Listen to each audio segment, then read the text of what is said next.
भक्त जनों, जेठ पूर्णिमा का आप सुनेंगे एक साथ 5 सत्यनारायण भगवान की कथा। सत्यनारायण भगवान की जय हो। सत्यनारायण भगवान की जय हो। एक समय की बात है, नैसीरन तीर्थ में सैनिकादि के 88,000 ऋषियों ने इस कलयुग में वेद विद्या रहित मनुष्यों को प्रभु भक्ति किस प्रकार मिल सकती है और उनका उद्धार कैसे होगा। हे मुनि श्रेष्ठ, कोई ऐसा तप बताइए जिससे थोड़ा समय में ही पुण्य मिले और मन बछित फल भी मिल जाए। इस प्रकार की कथा सुनने की हम इच्छा रखते हैं। सबर शास्त्रों के गाता सूत जी बोले, हे विष्णुवो, पूज्या आप सभी ने प्राणियों के हित की बात पूछी है, इसलिए मैं ऐसे श्रेष्ठ व्रत को आप लोग को बताऊंगा जिसे नारद जी ने लक्ष्मी नारायण जी से पूछा था और लक्ष्मीपति ने मुनि श्रेष्ठ नारद जी से कहा था, आप सब इसे ध्यान से सुनिए। एक समय की बात है, योगी राज नारद जी दूसरों के हित की इच्छा लिए अनेकों लोकों में घूमते हुए मृत्युक लोक में आ पहुँचे। यहाँ उन्होंने अनेक योनियों में जन्मे पराए सभी मनुष्यों को अपने कर्मों द्वारे अनेकों दुखों से पीड़ित देखा। उनका दुख देख नारद जी सोचने लगे कि कैसे यत्न किया जाए जिसके करने से निश्चित रूप से मानव के दुखों का अंत हो जाए। इसी विचार पर मनन करते हुए वो विष्णु लोक में गए। वहाँ वो देवों के ईश्वर भगवान नारायण की स्तुति करने लगे, जिनके हाथों में शंख चक्र गदा परदुम थे, गले में वरमाला पहने हुए थे। स्तुति करते हुए नारद जी बोले, हे भगवान, आप अत्यंत शक्ति से पसंद है। मन और वाणी भी आपको नहीं पा सकती है। आपका आदि मध्यम और अंत नहीं है। निर्णय स्वारूप दृष्टि के कारण भक्तों के दुख को दूर करने वाले आपको मेरा नमस्कार है। नारद जी की स्तुति सुन विष्णु भगवान बोले, हे मुनि श्रेष्ठ, आपके मन में क्या बात है? आप किस काम के लिए पधारे हैं? उसे निसंकोच कहो। इस पर नारद मुनि बोले कि मृत्यु लोक में अनेक योनियों में जन्मे मनुष्य अपने कर्मों के द्वारे अनेकों दुख से दुखी हो रहे हैं। हे नाथ, आप मुझ पर दया रखते हैं तो बताइए कि वो मनुष्य थोड़े प्रयास से ही अपने दुखों के कैसे छुटकारा पा सकते हैं। श्री हरि बोले, हे नारद, मनुष्यों की भलाई के लिए तुमने बहुत अच्छी बात पूछी है, जिसके करने से मनुष्य मोह से छूट जाता है। वो बात मैं कहता हूँ, उसे सुनो। स्वर्ग लोक मृत्यु लोक दोनों में एक दुर्लभ उत्तम व्रत है जो पुण्य देने वाले है।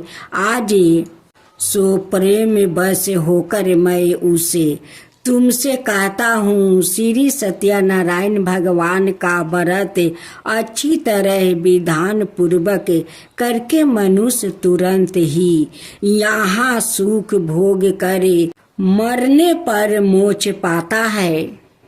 श्री हरि के वचन सुन नारद जी बोले कि उस व्रत का फल क्या है और उसका विधान क्या है।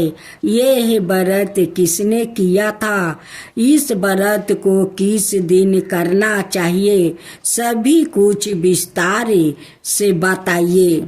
नारद जी की बात सुनकर श्री हरि बोले, दुख शोक को दूर करने वाला यह व्रत सभी स्थानों पर विजय दिलाने वाला है। मानव को भक्ति भाव श्रद्धा के साथ शाम को श्री सत्यनारायण की पूजा धर्म पारायण होकर ब्राह्मणों बंधुओं के साथ करनी चाहिए। भक्ति भाव से ही नैवेद्य केले का फल, घी, दूध और गेहूं का आटा सवाए ले। गेहूं के स्थान पर साठी का आटा, शक्कर और गुड़ लेकर सभी भक्षण योग्य पदार्थों को मिलाकर भगवान का भोग लगाए। ब्राह्मणों सहित बंधु बंधुओं को भी भोजन करवाए। उसके बाद सवाए भोजन करे। भजन कीर्तन के साथ भगवान की भक्ति में लीन हो जाए। इस तरह से सत्यनारायण भगवान का यह व्रत करने पर मनुष्य की सारी इच्छाएं निश्चित रूप से पूरी होती है। इस कली काल अर्थात कलयुग में मृत्यु लोक में मोक्ष का यही एक सरल उपाय बताया गया है। श्री मन नारायण नारायण नारायण, भज मन नारायण नारायण नारायण। श्री सत्यनारायण भगवान की जय।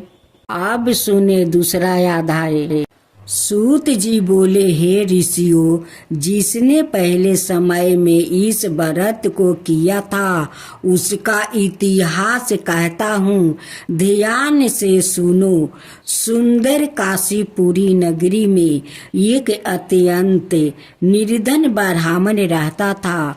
भूखे प्यासे से परेशान वो धरती पर घूमता रहता था। ब्राह्मणों से प्रेम करने वाले भगवान ने एक दिन ब्राह्मण का वेश धारण कर उसके पास जाकर पूछा, हे वीरपा, नित्य दुखी होकर तुम पृथ्वी पर क्यों घूमते हो? दीन ब्राह्मण बोला, मैं निर्धन ब्राह्मण हूँ, भिक्षा के लिए धरती पर घूमता हूँ। हे भगवान, यदि आप इसका कोई उपाय जानते हो तो बताइए। वृद्धा ब्राह्मण कहता है कि सत्यनारायण भगवान को मन वांछित फल देने वाले हैं, इसलिए तुम उनका पूजा करो। इसे करने से मनुष्य सभी दुखों से मुक्ति हो जाता है। वृद्धा ब्राह्मण बन कर आए सत्यनारायण भगवान उस निर्धन ब्राह्मण को व्रत का सारा विधान बताकर अंतर्ध्यान हो गए। ब्राह्मण मन ही मन सोचने लगा कि जिस व्रत को वृद्धा ब्राह्मण करने को कह गया है, मैं उसे जरूर करूँगा। यह निश्चित करने के बाद उस रात में नींद नहीं आई। वो सवेरे उठकर सत्यनारायण भगवान के व्रत का निश्चित करे भिक्षा के लिए चल गया। उस दिन निर्धन ब्राह्मण को भिक्षा में बहुत धन मिला, जिससे उसने बंधुओं के साथ मिलकर श्री सत्यनारायण भगवान का व्रत संपन्न किया। भगवान सत्यनारायण का व्रत संपन्न करने के बाद वो निर्धन ब्राह्मण सभी दुखों से छूट गया और अनेक प्रकार की संपत्तियों से युक्त हो गया। उसी समय से यह ब्राह्मण हर माह इस व्रत को करने लगा। इस तरह से सत्यनारायण भगवान के व्रत को जो मनुष्य करेगा वो सभी प्रकार के पापों से छूटकर मोक्ष को प्राप्ति होगा। जो मनुष्य इस व्रत को करेगा वो भी सभी दुखों से मुक्त हो जाएगा। सूत जी बोले कि इस तरह से नारद जी से नारायण जी का कहा हुआ। श्री सत्यनारायण व्रत को मैंने तुमसे कहा है। हे बिरपो, मैं अब और क्या कहूँ। ऋषि बोले, हे मुनिवर, संसार में उस बिरपा से सुन कर और किस किस ने इस व्रत को किया है, हम सब इस बात को सुनना चाहते हैं। इसके लिए हमारे मन में श्रद्धा का भाव है। सूत जी बोले, हे मुनियों, जिस जिस ने इस व्रत को किया है ओ सब सुनो। एक समय वही बिरपा धन ऐश्वर्य के अनुसार अपने बंधु बंधुओं के साथ इस व्रत को करने को तैयार हुआ। उसी समय एक लकड़ी बेचने वाला बूढ़ा आदमी आया और लकड़ियाँ बाहर रख कर अंदर ब्राह्मण के घर में गया। प्यास से दुखी वो लकड़हारा उनको व्रत करते देखा। बिरपा को नमस्कार कर पूछने लगा कि आप यह क्या कर रहे हैं और इसे करने से क्या फल मिलेगा, कृपया मुझे भी बताइए। ब्राह्मण ने कहा कि सब मन कामनाओं को पूरा करने वाला यह सत्यनारायण भगवान का व्रत है। इनकी कृपा से ही मेरा घर में धन धनाए आदि की वृद्धि हुई है। बिरपा से सत्यनारायण व्रत के बारे में जानकर लकड़हारा बहुत पसंद हुआ। चनामृत लेकर वो प्रसाद खाने के बाद वो अपने घर गया।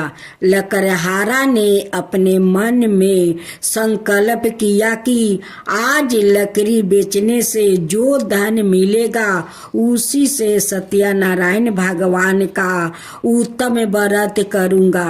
मन में इस विचार को ले बूढ़ा आदमी सिर पर लकड़ियाँ रखा उस नगर में बेचने गया जहाँ धनी लोग ज्यादा रहते हैं। उस नगर में उसे अपनी लकड़ियाँ का दाम पहले से 4 गुना अधिक मिलता है।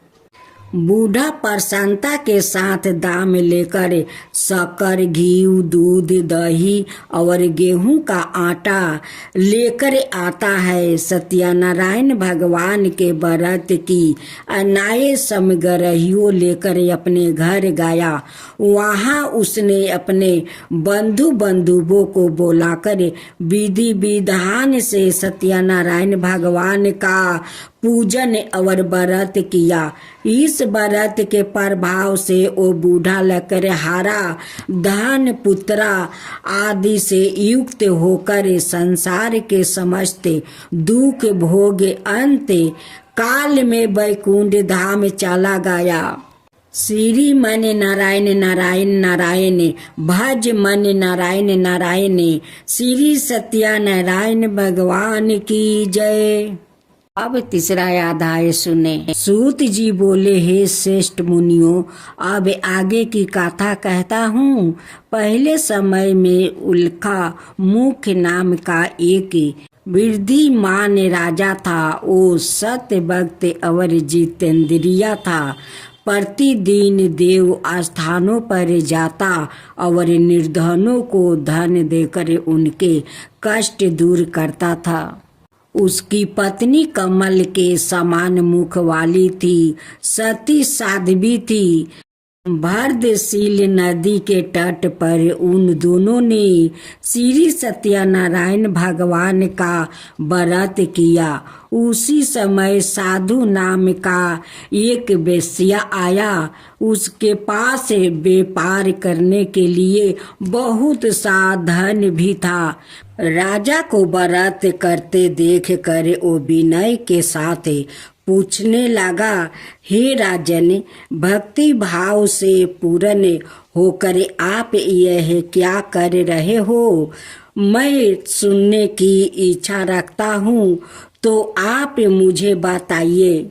बंधुओं के साथ पुत्रादि की प्राप्ति के लिए एक महाशक्तिमान श्री सत्यनारायण भगवान का व्रत वो पूजन कर रहा है। राजा के वचन सुन साधु आदर से बोला, हे राजन, मुझे इस व्रत का सारा विधान कहिए। आपके कथन अनुसार मैं भी इस व्रत को करूँगा। मेरी भी संतान नहीं है और इस व्रत को करने से निश्चित रूप से मुझे संतान की प्राप्ति होगी। राजा से व्रत का सारा विधान सुने व्यापार से निमृत होकर वो अपने घर गया। साधु वेश्या ने अपनी पत्नी को संतान देने वाले इस व्रत का वरन कह सुनाया और कहा कि जब मेरी संतान होगी तब मैं इस व्रत को करूँगा। साधु ने इस तरह के वचन अपनी पत्नी लीलावती से कहे। एक दिन लीलावती पति के साथ आनंदित हो संसारिक धर्म में परिभीत होकर सत्यनारायण भगवान की कृपा से गर्भवती हो गई। 10वें महीने में उसके गर्भ से एक सुंदर कन्या ने जन्म लिया। 2 दिन में वो ऐसे बढ़ने लगी जैसे कि शुक्ला पक्ष का चंद्रमा बढ़ता है। माता पिता ने अपनी कन्या का नाम कलावती रखा। एक दिन लीलावती ने मीठे शब्दों में अपने पति को याद दिलाया कि अपने सत्यनारायण भगवान के जिस व्रत को करने का संकल्प किया था उसे करने का समय आ गया है। आप इस व्रत को करिए। साधु बोला कि हे वीरपे, इस व्रत को मैं उसके विवाह पर करूँगा। इस प्रकार अपनी पत्नी को आश्वासन देकर वो नगर को चला गया। कालावती के घर में रह कर वृद्धि को प्राप्ति हो गई। साधु ने एक बार नगर में अपनी कन्या को सखियों के साथ देखा तो तुरंत ही दूत को बुलाया और कहा कि मेरी कन्या के योग वर देख कर आओ। साधु की बात सुनकर दूत कंचन नगर में पहुंचा और वहां देखभाल कर लड़की के सुयोग्य बानिक पुत्रा को लेकर आया। सुयोग्य लड़के को देख साधु ने बंधुओं को बुलाकर अपनी पुत्री का विवाह करवा दिया। लेकिन दुर्भाग्य की बात यह है कि साधु ने अभी भी श्री सत्यनारायण भगवान का व्रत नहीं किया। इस पर श्री सत्यनारायण भगवान क्रोधित हो गए और श्राप दिया कि साधु को अत्यधिक दुख मिले। अपने कार्य में कुशल साधु बिना जमाई को लेकर समुन्दर के पास स्थिति होकर रत्नासरपुर नगर में गया। वहां जाकर दामाद ससुर दोनों मिलकर चंद्रकेतु राजा के नगर में व्यापार करने लगे। एक दिन भगवान सत्यनारायण की माया से एक चोर राजा का धन चोराकर भाग रहा था। उसने राजा के सिपाहियों को अपना पीछा करते हुए देखा। चोराया हुआ धन वहां रख दिया जहां साधु अपने जमाई के साथ ठहरा हुआ था। राजा के सिपाहियों ने साधु वेश्या के पास राजा का धन पारा देखा तो वो ससुर जमाई दोनों को बांध कर प्रसन्नता से राजा के पास ले गया और कहा कि उन दोनों चोरों का हम पकड़ लिया है, आप आगे की कार्यवाही की आज्ञा दे। राजा की आज्ञा से उन दोनों को कठिन कारावास में डाल दिया गया और उनका सारा धन भी उनसे छीन लिया गया। सत्यनारायण भगवान का शराप से साधु की पत्नी भी बहुत दुखी हुई। घर में जो धन रखा था उसे चोर चोरा ले गया। शारीरिक और मानसिक पीड़ा और दुख प्यास से अति दुखी हो अन्न की चिंता में कलावती ने ब्राह्मण के घर गई। वहां उसने श्री सत्यनारायण भगवान का व्रत होते देखा।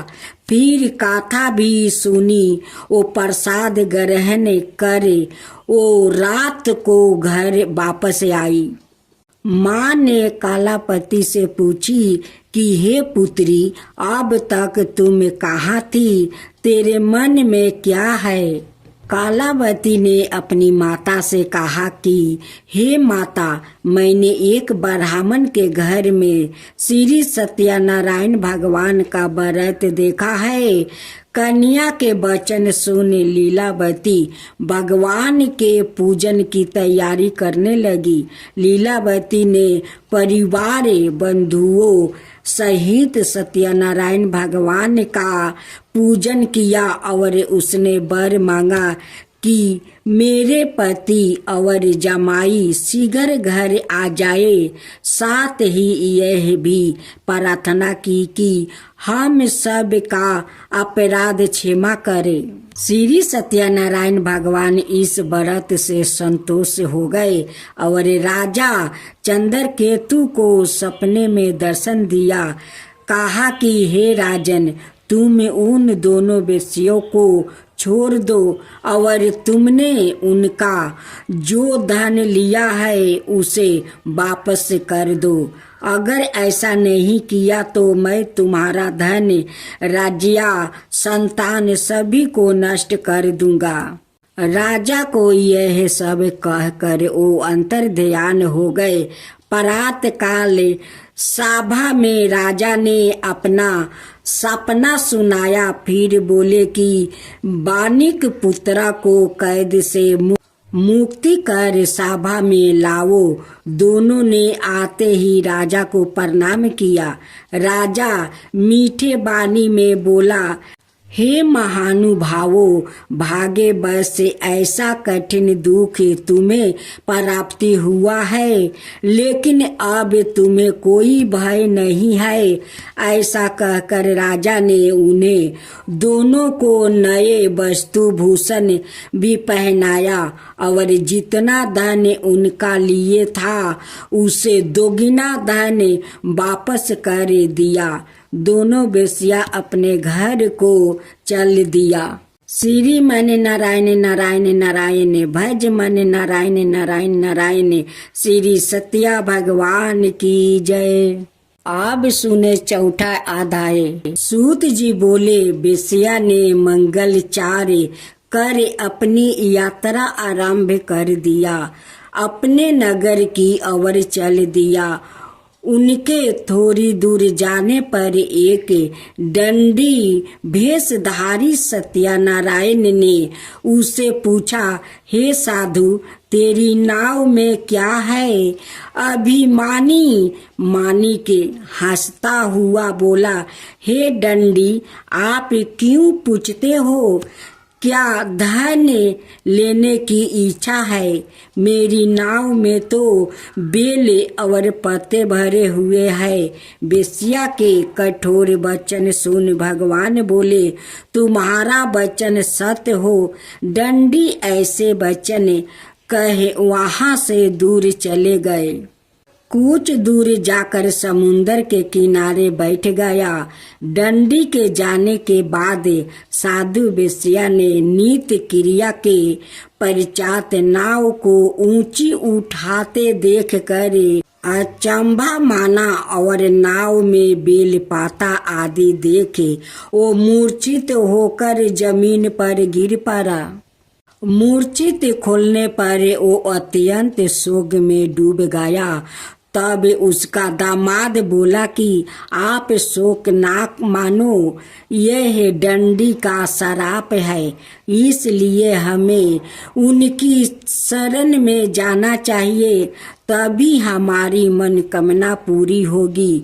दामाद की बात सुनकर वो डंडी के पास पहुंचा और अत्यंत भक्ति भाव से नमस्कार करके बोला, मैंने आपसे जो जो सत्य वचन कहे थे उनके लिए मुझे क्षमा कर दीजिए।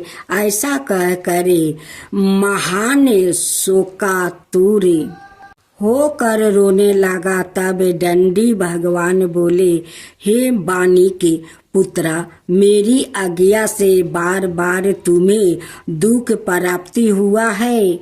तू मेरी पूजा से विमुख हुआ है। साधु बोला, हे भगवान, आपकी माया से ब्राह्मण आदि देवता भी आपके रूप को नहीं जानते, तब मैं अज्ञानी कैसे जान सकता हूँ। आप प्रसन्न हुए हो, अब मैं समर्थ के अनुसार आपकी पूजा करूँगा। मेरी रक्षा करो और पहले के समान नौका में धन भर दो। साधु वेश्या के भक्ति पूर्वक वचन सुनकर भगवान प्रसन्न हो गए और उसकी इच्छा अनुसार वरदान देकर अंतर्ध्यान हो गए। ससुर जमाई जब नाव पर आए तो नाव धन से भरे हुए थे। फिर वही अपने अन्यायी साथियों के साथ सत्यनारायण भगवान का पूजन कर अपने नगर को चल दिया। जब नगर के नजदीक पहुँचे तो दूत को घर पर खबर करने के लिए भेज दिया। दूत साधु की पत्नी को प्रणाम कर कहता है, मालिक अपने दामाद सहित नगर के लौटा आ रहा है। दूत की बात सुनकर साधु की पत्नी लीलावती ने बड़े हर्ष के साथ सत्यनारायण भगवान का पूजन करे अपनी पुत्री कलापति से कहा कि मैं अपने पति के दर्शन को जाती हूँ, तू कार्य पूरा करे, शीघ्र आ जा। माता के ऐसे वचन सुनकर कलापति जल्दी से प्रसाद छोड़कर अपने पति के पास चली गई। प्रसाद की अवज्ञा के कारण श्री सत्यनारायण भगवान रूठ हो गए और नाव सहित उसके पति को पानी में डुबो दिया। कलापति अपने पति को वहां ना पाकर रोती हुई जमीन पर गिर गई। नौका को डूबा हुआ देखे कन्या को रोता देखे साधु दुखी होकर बोला कि हे प्रभु, मुझसे और मेरे परिवार से जो भूल हुआ है उसे क्षमा कर दीजिए। साधु के दीन वचन सुनकर सत्यनारायण भगवान प्रसन्न हो गए और आकाशवाणी हुई, हे साधु, तेरी कन्या मेरे प्रसाद को छोड़कर आई है, इसलिए उसका पति अदृश्य हो गया है। यदि वो घर जाकर प्रसाद खाकर लौटती है तो इसे उसका पति अवश्य मिलेगा। ऐसी आकाशवाणी सुने कलापति घर पहुंचकर प्रसाद खाती है और फिर आकर अपने पति के दर्शन करती है। उसके बाद साधु अपने बंधु बंधुओं सहित श्री सत्यनारायण भगवान का विधि विधान से पूजन करता है। इस लोक का सुख भोग वो अंत में स्वर्ग जाता है। श्री मन नारायण नारायण नारायण भज मन नारायण नारायण नारायण। श्री सत्यनारायण भगवान की जय। आप सुने सत्यनारायण भगवान की 5वां अध्याय। सूत जी बोले, हे ऋषियों, मैं और भी एक कथा सुनाता हूँ, उसे भी ध्यान पूर्वक सुनो। प्रजा पालन में लीन तलिंग धवजे नाम का एक राजा था। उसने भी भगवान का प्रसाद त्याग कर बहुत ही दुख सहना पड़ा था। एक बार वन में जाकर बनाए पशुओं को मारकर वो बर के पेड़ के नीचे आया। वहाँ उसने गोवालों को भक्ति भाव से अपने बंधुओं सहित सत्यनारायण भगवान का पूजन करते देखा। अभिमान बस राजा ने उन्हें देख कर भी पूजा स्थान में नहीं गया और ना ही उसने भगवान को नमस्कार किया। गोवालों ने राजा को प्रसाद दिया, लेकिन उसने वो प्रसाद नहीं खाया और प्रसाद को वही छोड़कर वहाँ अपने नगर को चला गया। जब वो नगर में पहुंचा तो वहाँ सब कुछ तहस नहस हुआ पाया, तो वो शीघ्र ही समझ गया कि यह सब भगवान ने ही किया है। वो दोबारा गोवाला के पास पहुंचा और विधि पूर्वक पूजा करके प्रसाद खाया, तो सत्यनारायण भगवान की कृपा से सब कुछ पहले जैसा हो गया। शीघ्र काल तक सुख भोगने के बाद मरणोपरांत उसे स्वर्ग लोक की प्राप्ति हुई।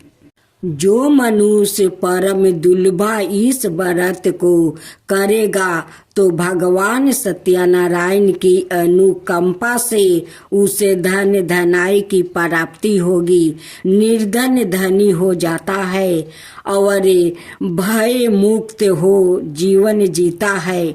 संतानहीन मनुष्य को संतान सुख मिलता है और सारे मनोरथ पूर्ण होने पर मानव अंत काल में वैकुंठ धाम को जाता है।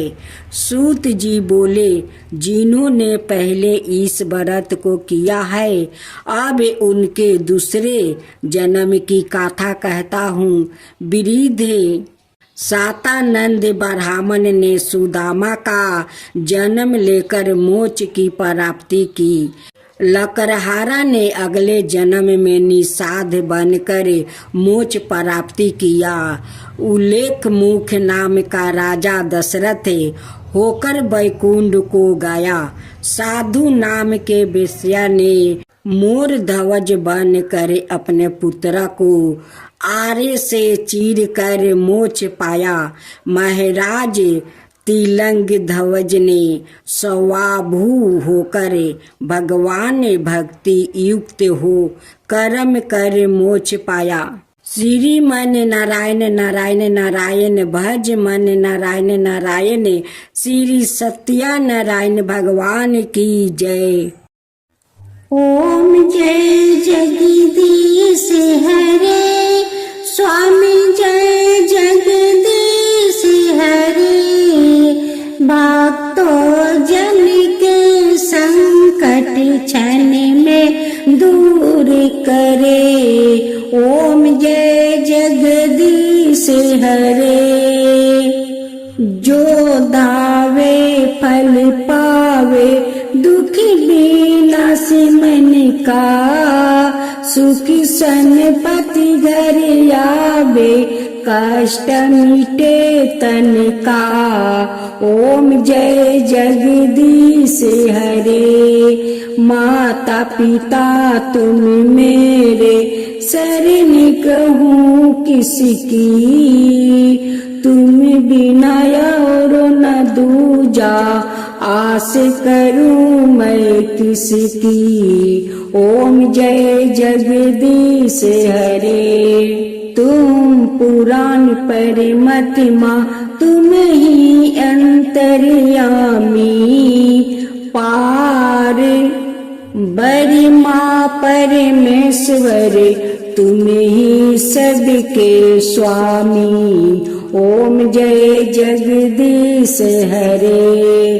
तुम करुणा के सागर तुम पालन करता। मैं सेवक तुम स्वामी कृपा करो भक्तो।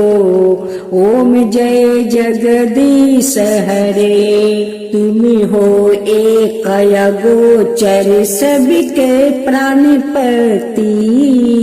किसी विधि मिलु दयामा तुमको मैं कुमति। ओम जय जगदीश हरे। दीन बंधु दुख हरता तुम ही रक्षक मेरे। अपना हाथ उठाओ द्वार पर तेरे। ओम जय जगदीश हरे। विषय विकार मिटाओ पाप हरो देवा।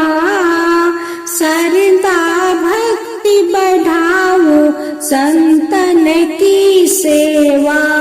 ओम जय जगदीश हरे। श्री जगदीश जी के आरती जो कोई नर गावे। कहत शिवानंद स्वामी सुखी सनपति पावे। ओम जय जगदीश हरे। स्वामी जय जगदीश हरे।